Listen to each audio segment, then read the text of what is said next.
Acción de gracias, declarando su magnificencia, declarando su poder, declarando su autoridad, que tú te pones bajo su autoridad, que tú te dejas gobernar de Él. Eso es lo que Él busca de tu vida. Él quiere lo mejor para ti. Podemos sentir el fuego de tu espíritu. Podemos parar, no podemos callar. El reino de Dios está aquí. Hay un solo sentir, una sola voz. Danos más de ti. Sobre nosotros, con tu pueblo, haz descender.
Presencia poderosa, Jesús. Liberta al cautivo en este día, Señor. Derrama de tu aceite, Señor. Oh, amén. Aleluya. ¿Cuántos pueden dar un gloria al Señor Jesús? Aleluya. Hermanos, un texto de la palabra del Señor nada más vamos a poner en pantalla. Deseo predicarles acerca de los dones del Espíritu Santo, el Espíritu y sus dones. Y dice Hechos 1:8, pero en la versión de los hispanos, Nueva Biblia de los hispanos. ¿Por qué no lo leen conmigo, por favor? Pero recibirán poder cuando el Espíritu Santo venga sobre ustedes, y serán mis testigos en Jerusalén, en toda Judea y Samaria y hasta los confines de la tierra. Ahora sí pueden tomar su asiento. Dispensen que los tuve tanto tiempo parados. Gloria al Señor Jesús. Dios bendiga el jardín de semillitas. No sé si la brigada de valientes tiene o no tiene actividad en el día de hoy. ¿No? En el día de hoy no. Sí tienen, ok, van a estar saliendo también. Felicito también a los jóvenes en especial manera porque han sido parte muy importante el avivamiento que en estos últimos días hemos estado experimentando en la iglesia. Por supuesto, hermanos, que todos ya se han dado cuenta que estamos en avivamiento, ¿cierto? Aleluya. ¿Cuánto le dan gracias al Señor por eso? No sea que alguno no esté enterado, hermanos, que el Señor ha estado derramando de su espíritu en el día del campamento, el penúltimo día. Bueno, todas las noches, pero con particularidad, una de ellas tuvimos una manifestación tremenda del espíritu y yo no me quería ir, hermanos, y me tenía que ir en las siguientes horas, pero casi no me voy porque hubo tal libertad como yo hacía mínimo 2 décadas que no veía en la iglesia. Y la última vez que recuerdo haber visto algo así fue en la República Argentina, como en el año 88, 89, y a partir de ahí ya no. Y si bien es cierto que estamos en los últimos días de la iglesia, del avivamiento o lluvia tardía, y no esperamos demasiada cosa en estos días, porque es la verdad, no es que va a haber un gran avivamiento mundial en este tiempo, sino que como ladrón en la noche el Señor se va a llevar a su iglesia. Pero de todos modos estamos muy felices y nos sentimos muy privilegiados que el Señor nos visitara de tal modo, hermanos, que tal vez algunos no se dieron cuenta, pero el avivamiento siguió en los cuartos y hubo gente que no pudo parar de hablar en lenguas por las siguientes horas. Luego me escribió mi esposa, pero no recuerdo de quién me habló, que también al otro día todavía seguían hablando en lenguas en sus casas. Y por ahí iban y eso me trajo muchos recuerdos porque así era antes, hermanos, así se vivía en la iglesia cuando yo era niño, cuando era adolescente. Era muy normal que los hermanos quisieran cantar como le pasó a nuestra hermana Lady y tuviesen que hacerlo en otros idiomas porque en su idioma ya no lo podían hacer. Eso sí es realmente la llenura del Espíritu Santo. Gracias al Señor. ¿Cuántos pueden levantar sus manos y dar gracias que Él todavía está en su trono? Que Él todavía está en su pueblo, porque nosotros somos en la tierra el trono donde Dios se ha sentado, somos el estrado de sus pies, somos la habitación de Dios y le demos a Él la gloria y la honra en esta mañana. Pero si va a aplaudir, hermano, por favor, que sea como para Él, es decir, con todas nuestras fuerzas. Gracias, Señor. Gracias, Señor. Pues, hermanos, cada 5 o 10 años tengo que hablar de esto. Cada vez que Dios nos visita así, y aunque en 2012 también nos visitó cuando estuvo el obispo Jorge Contreras, pero fue diferente, cada experiencia es distinta.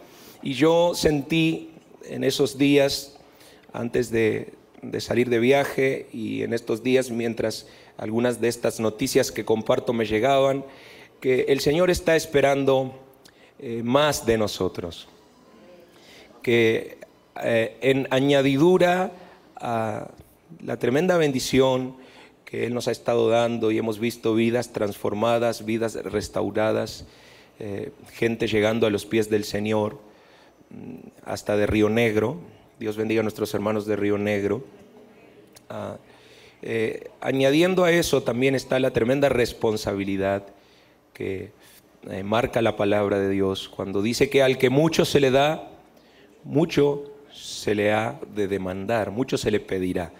Y yo no creo que esté de más decirlo, hermanos. El don del Espíritu Santo, la llenura del Espíritu Santo, es mucho más que hablar en lenguas, es mucho más que disfrutar de 2, 3, 4 horas, 10 horas, una semana.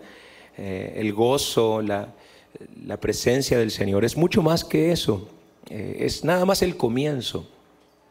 Cuando el Señor viene a nuestra vida y nos llena con su Espíritu, y aquí está esta escritura tan importante para la iglesia, lo hace con un propósito.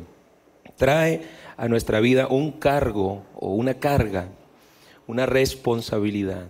Y la pregunta mía entonces esta mañana es: ¿qué vamos a hacer con lo que Dios nos ha dado? ¿Qué vamos a hacer con el don que Él nos ha regalado? Levanten su mano todos los que han estado sintiendo mucho la presencia del Señor últimamente en sus vidas. No lo hagan nada más por cumplir, y los que no levantaron la mano, pues tenemos tarea que hacer hoy en el culto también por ellos. Pero aquellos que hemos estado teniendo encuentros cercanos con el Señor y periódicos, frecuentes, tenemos que preguntarnos si eso es todo o el Señor tiene algo más detrás. Y la escritura que acabamos de compartir, que yo creo la mayoría conocemos de memoria, habla de ese poder que el Señor nos ha dado, nos está dando cuando viene sobre nosotros el Espíritu Santo. Pero luego del punto y coma hay un cambio, y enseguida de la promesa, que es maravillosa y es algo con lo que nos quisiéramos quedar y decir, ahí se termina, recibiremos poder, gloria al Señor. Empieza ahora una responsabilidad. Y dice, me serán o serán mis testigos. Estoy con la Reina Valera del 60 todavía. Serán mis testigos en Jerusalén, en toda Judea y Samaria y hasta lo último de la tierra. Yo reuní el significado de dos palabras. La primera es poder. Repitan por favor, poder. Según el diccionario es dominio, facultad y jurisdicción que uno tiene para mandar o ejecutar una cosa. Por ejemplo, poder para contratar personal. A la luz de esto, entonces, lo que Dios está diciendo en Hechos 1:8, que ya hemos leído, es que Dios nos ha dado facultad, nos ha dado dominio, nos ha dado jurisdicción para ejecutar cosas. Y nos ha dado jurisdicción, poder, dominio, facultad, incluso para tratar personal. Pudiéramos hablar mucho de eso. Jesús fue el primero que contrató personal para la iglesia cuando llamó a los 12. Los hizo funcionarios del reino de los cielos. Y luego dijo que así como Él hizo, ¿y qué hizo Él? Discípulos. Nosotros también teníamos que hacer discípulos. A eso nos referimos aquí con contratar personal. Poder también significa fuerza, vigor, capacidad, poder de convicción. Es decir, la capacidad o la fuerza de convencer a otro, de hacer que otro cambie su manera de pensar y se adhiera, se identifique con la nuestra. Eso es poder de convicción, capacidad de convencer. También significa posesión actual o tenencia de una cosa. Por ejemplo, decimos, tiene las llaves en su poder. Y aquí también pudiéramos explayarnos mucho y hablar de todo lo que la iglesia tiene en su poder por medio del Espíritu Santo que le ha sido dado. Tenemos muchas cosas. De hecho, qué buen ejemplo da el diccionario cuando dice llaves, porque la iglesia precisamente es la que tiene las llaves no de cualquier puerta, sino de la puerta del cielo. A tal grado que Jesucristo dijo que todo lo que abriésemos aquí también sería abierto en el cielo, y lo que cerrásemos acá sería cerrado en el cielo. ¿Cuántos alaban al Señor por ese poder tan grande que Dios nos ha dado?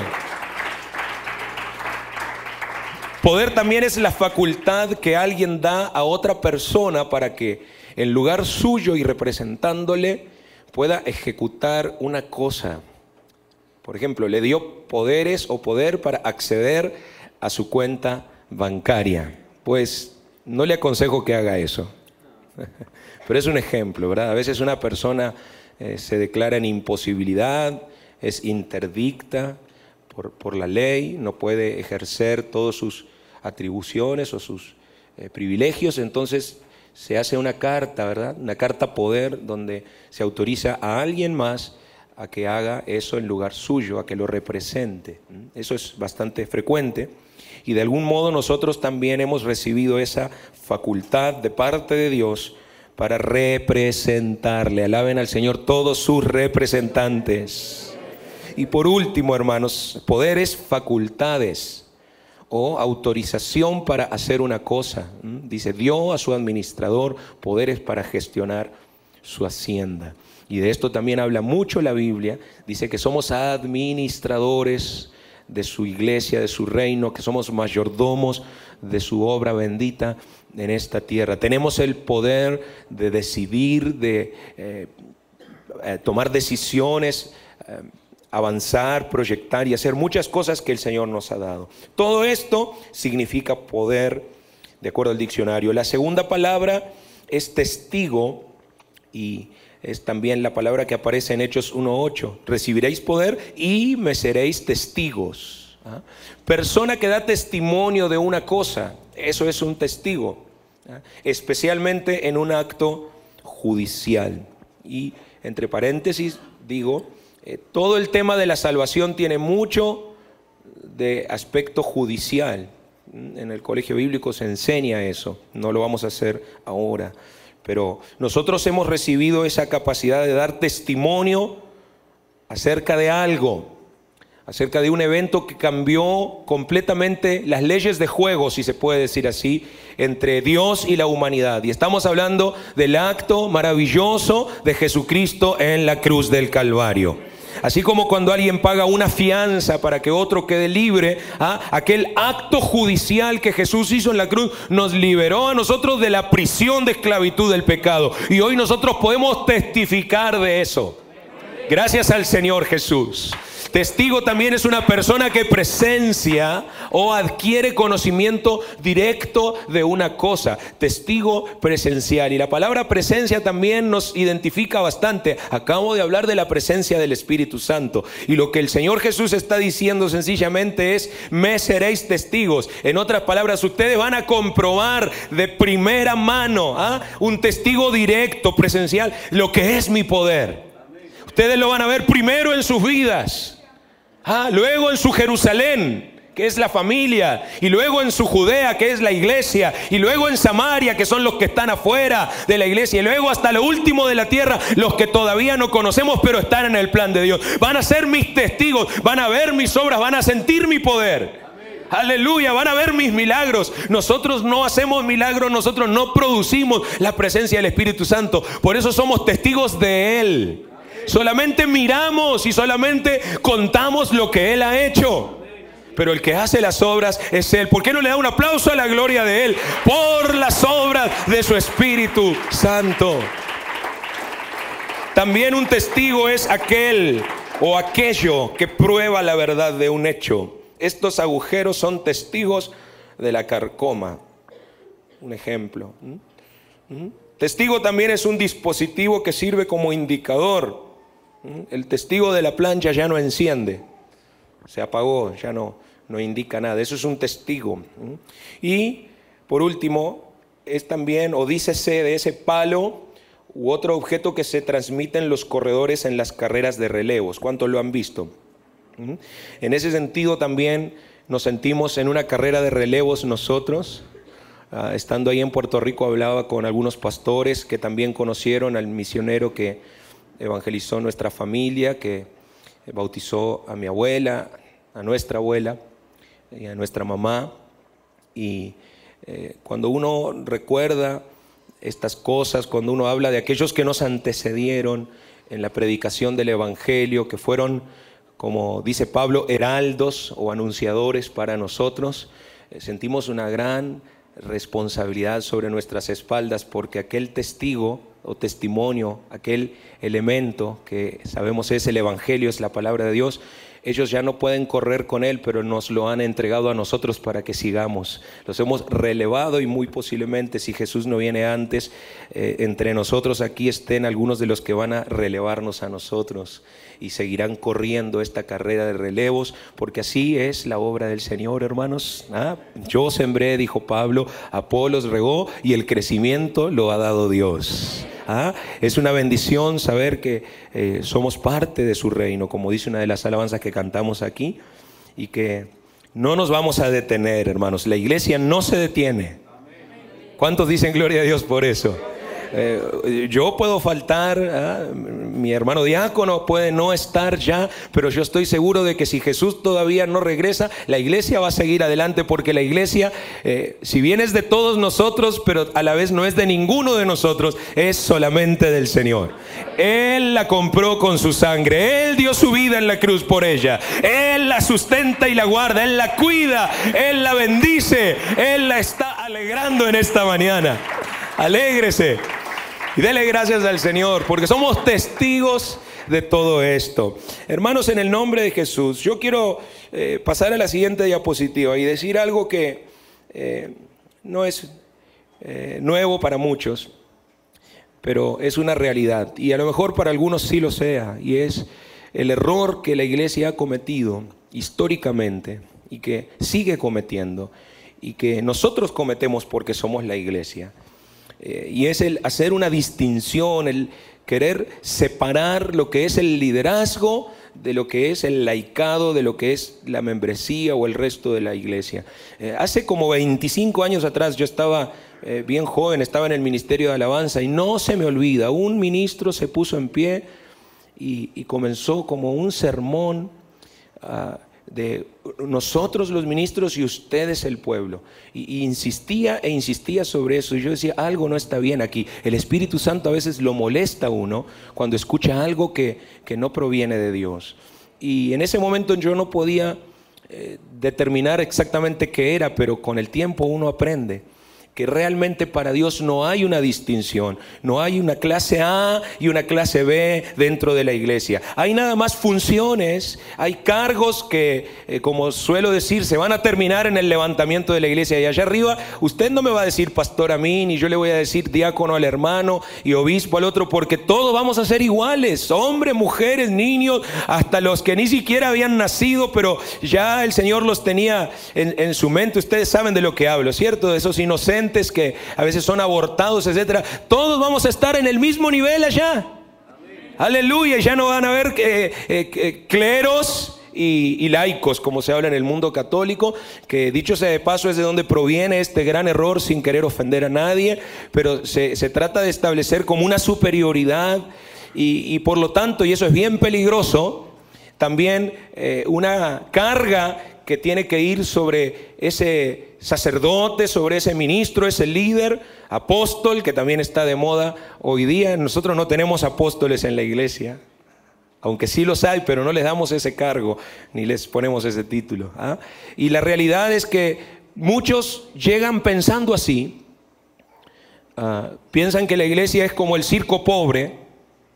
Si han escuchado hablar del circo pobre, ¿verdad? Hay un hombre que es el dueño, que también es el director del circo, que también hace de payaso, que también ensaya en el trapecio, y cuando usted llega al circo también es el que le cobra la entrada, y cuando se van todos, él barre también la pista, porque es un circo pobre y a él le toca hacer todo.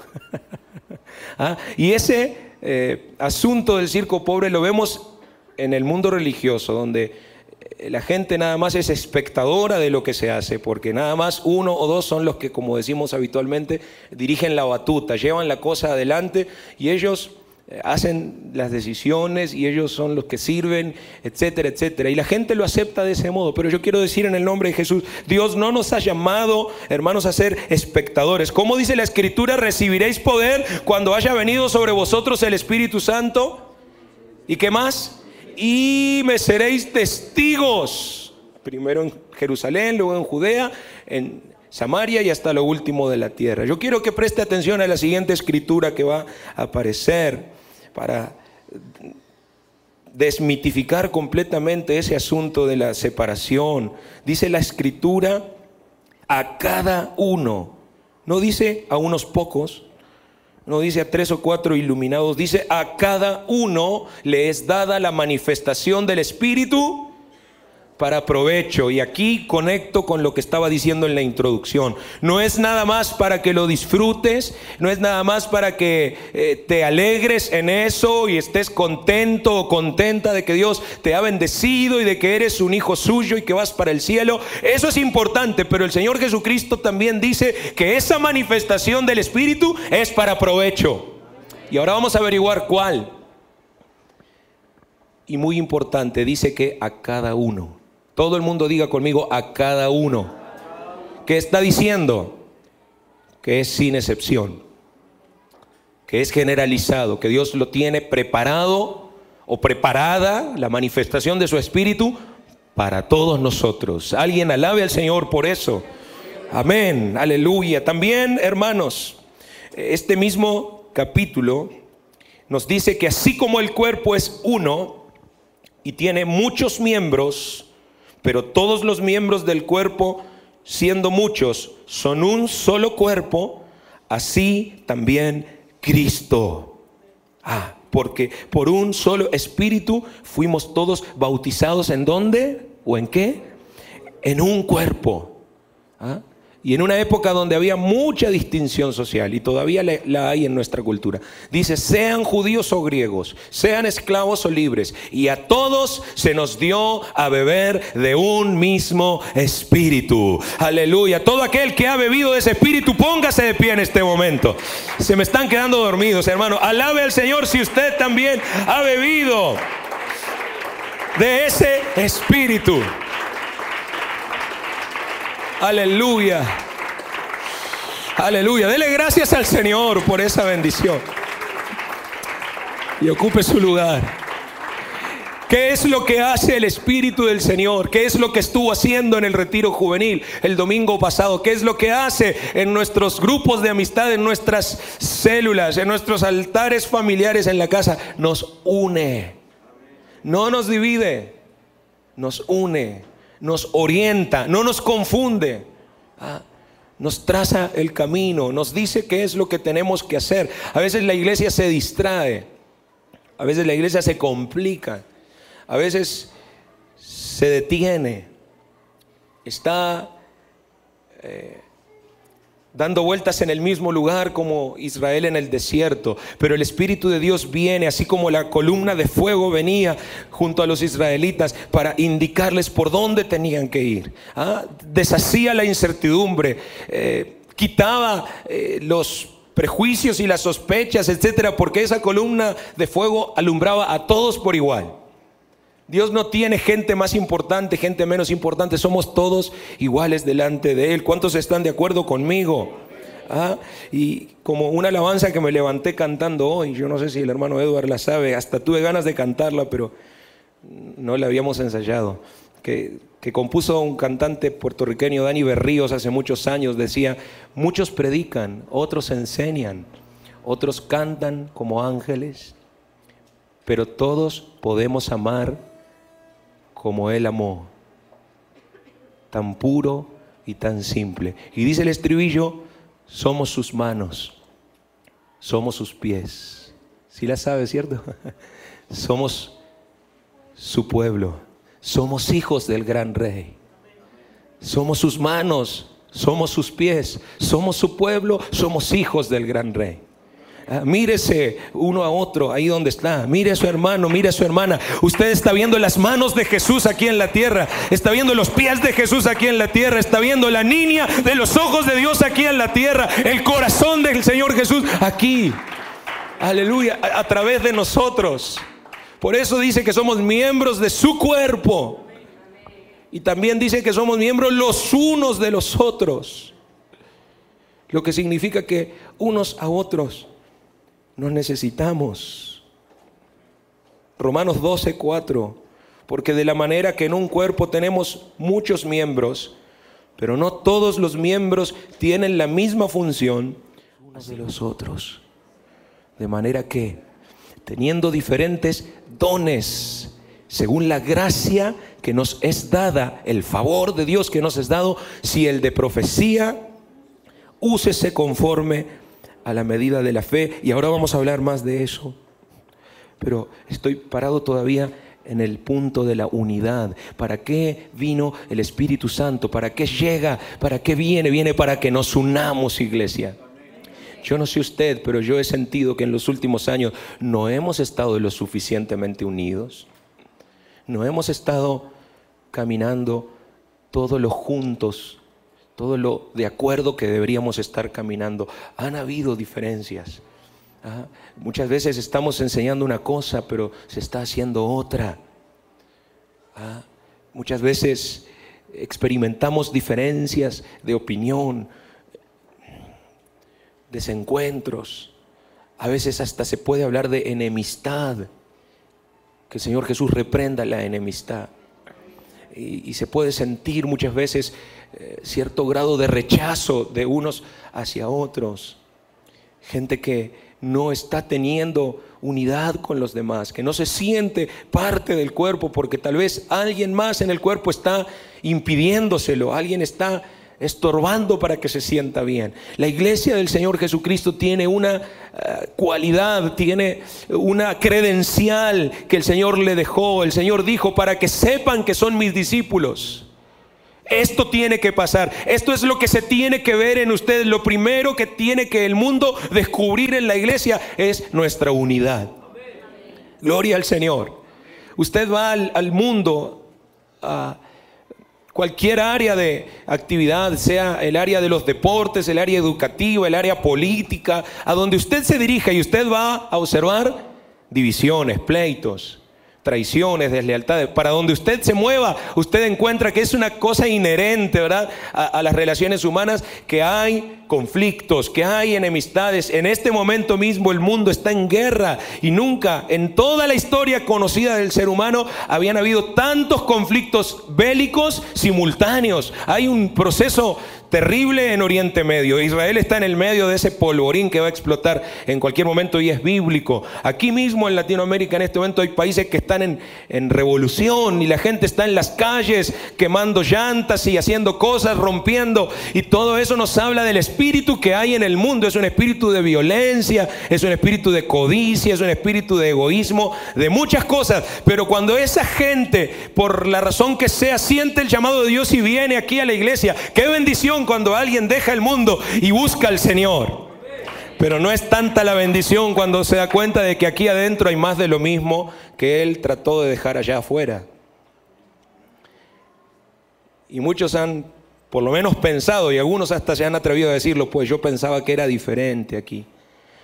Yo no pensaba que aquí alguien me fuera a negar el saludo, o que alguien me fuera a mirar feo o mirar mal por cómo llegué vestido o vestida, o por mi acento de otra región, o porque mi condición social no es tan alta, etcétera. Y ese tipo de cosas, hermanos, son las que precisamente cuando el Espíritu Santo del Señor viene a nuestra iglesia, las que tienen que salir.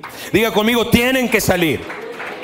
Aleluya. ¿Qué es lo que tiene que salir? Pues las enemistades, pues las divisiones y las contiendas y las sospechas. Ustedes me han oído hablar, ya que estudian los dones, del don de la sospecha. Algunos lo traen desde la casa. Todo les causa desconfianza. De todo el mundo sospechan, ¿cierto? Y para ellos no es como dice la ley, que todo el mundo es inocente hasta que se pruebe lo contrario. Para ellos todos son culpables, ¿no? Hasta que se demuestre que son inocentes. Gracias por el Espíritu Santo. Porque Dios nos ha dado de su gracia para poder superar todas esas cosas, hermanos. Y dice...